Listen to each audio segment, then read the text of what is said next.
যেই কিয়ামতের মাঠে আদম আলাইহিস সালাম কথা বলার সাহস করলেন না, নূহ, মুসা, ঈসা আলাইহিমুস সালাতু ওয়াস সালাম কথা বলার সাহস করলেন না, সেই কিয়ামতের মাঠে আপনার পীর ওলি বাবা কিছু করতে পারবে? এই কথা বলা নবীদের শানে অপমান। যত বড় গুনাহগার হন না কেন, যত বড় গুনাহগার হন না কেন, আল্লাহ আপনার ওই পীরের চাইতে, ওই বাবার চাইতে শতগুণ লক্ষ গুণ আল্লাহ আপনাকে ভালোবাসে। ওরকম হাজারো লাখো কোটি পীর জানা করতে পারবে, আল্লাহ সুবহানাহু ওয়া তাআলা একাই তার চেয়ে বেশি করতে পারবে।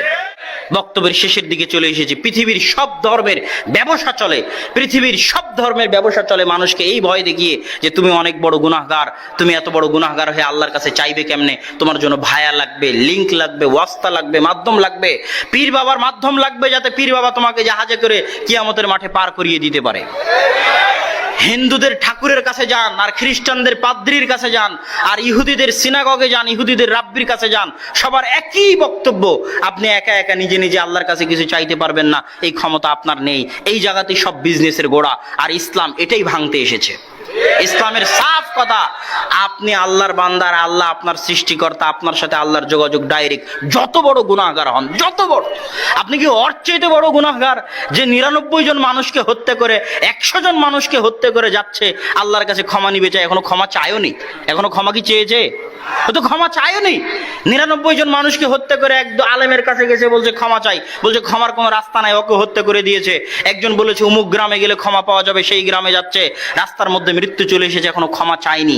আল্লাহর কাছে ক্ষমা চায়নি এমন একটা বান্দা যে মাত্র ইচ্ছা পোষণ করেছিল ক্ষমা চাইবে, তাকে ক্ষমা করার জন্য আল্লাহ জমিনকে বললেন, জমিন এই দিকে হয়ে যাও, ওই দিকে হয়ে যাও। ফেরেশতাদের বললেন, যেই জমিনের দিকে, যেই গ্রামের দিকে যাচ্ছিল ওটা যদি কাছে হয় তাহলে তাকে ক্ষমা করে দাও।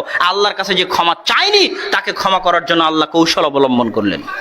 ক্ষমার ইচ্ছা পোষণ করেছিল মাত্র। আপনি যত বড় গুনাহগার হন না কেন, যত বড় গুনাহগার হন না কেন, আল্লাহ আপনার ওই পীরের চাইতে, ওই বাবার চাইতে শতগুণ লক্ষ গুণ আল্লাহ আপনাকে ভালোবাসে। ওরকম হাজারো লাখো কোটি পীর জানা করতে পারবে, আল্লাহ সুবহানাহু ওয়া তাআলা একাই তার চেয়ে বেশি করতে পারবে। আর আল্লাহ সুবহানাহু ওয়া তাআলা যদি না চান, ওই হাজার পীর একত্রিত হলেও কিছু করতে পারবে না। আল্লাহুম্মা লা মানিআ লিমা আতাইতা ওয়া লা মু'তিয়া লিমা মানাতা। হে আল্লাহ, আপনি যদি কাউকে কিছু দিতে চান, পৃথিবীর কেউ কিছু ওটা দিতে বাধা দিতে পারবে না। আর আপনি যদি কাউকে কিছু দিতে না চান, আর সারা পৃথিবী মিলে যদি দিতে চায় তো দিতে পারবে না। তিনি হচ্ছেন আল্লাহ সুবহানাহু ওয়া তাআলা। আল্লাহর কাছে আপনি চাইবেন ডাইরেক্ট, কোনো পীরের রাস্তা লাগবে না, কোনো হুজুর, কোনো বাবার রাস্তা লাগবে না। এরা সব ব্যবসা করে, ব্যবসার জন্য এই মাধ্যম টিকিয়ে রেখেছে।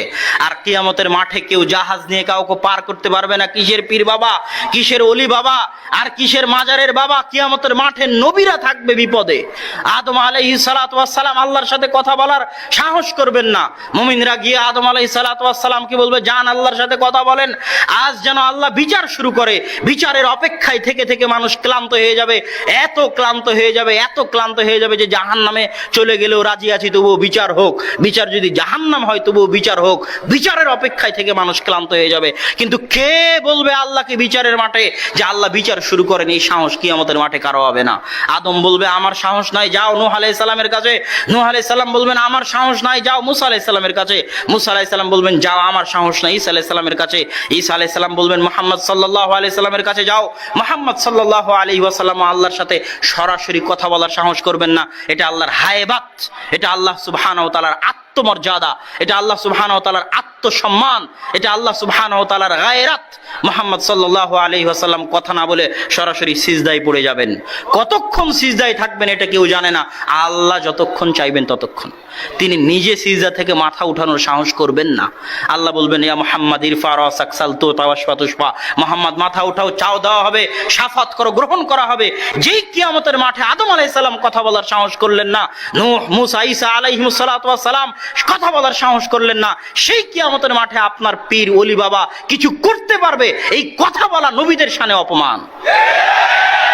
অতএব এই পথ থেকে তওবা করে ফিরে আসতে হবে। একমাত্র 100তে 100 উলুহিয়াতের দাবিদার আল্লাহ সুবহানাহু ওয়া তাআলা। যত পীরের দরগা আছে, যত মাজার আছে, এরা সব আল্লাহ সুবহানাহু ওয়া তাআলার উলুহিয়াতের বিরোধী। এগুলো থেকে মুসলমান যারা, তাদেরকে ফিরে এসে নতুন করে কালেমা পড়তে হবে, লা ইলাহা ইল্লাল্লাহ নতুন করে বুঝতে হবে। আল্লাহ সুবহানাহু ওয়া তাআলা আমাদের সেই তৌফিক দান করুক। আল্লাহুম্মা আমিন।